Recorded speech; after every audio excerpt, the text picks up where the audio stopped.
জনপ্রিয় গায়ক গীতিকার সুরকার তাহসান রহমান খান। তাহসান তার সঙ্গীত ও অভিনয়ের জন্য অসংখ্য পুরস্কার ও সম্মাননা অর্জন করেছেন।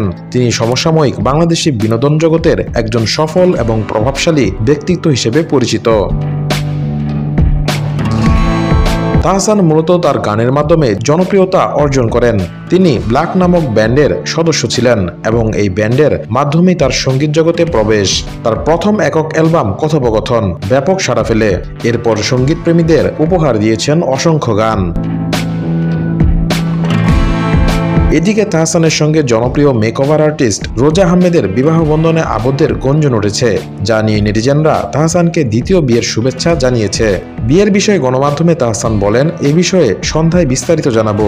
একটা ঘরোয়া আয়োজনে ছবিগুলো তোলা, এখনো বিয়ে হয়নি, কোনো আনুষ্ঠানিকতাও হয়নি। প্রসঙ্গত 2006 সালের 3 আগস্ট তাহসান রহমান খান বিয়ে করেন মডেল অভিনেত্রী রাফিয়াত রশিদ মিথিলাকে। 2013 সালের 30 এপ্রিল তিনি কন্যা সন্তানের বাবা হন। তার মেয়ের নাম আয়রা তাহরিম খান। 2017 সালের 20 জুলাই তাহসান তার স্ত্রী মিথিলার সাথে আসন্ন বিবাহ বিচ্ছেদের ঘোষণা দেন।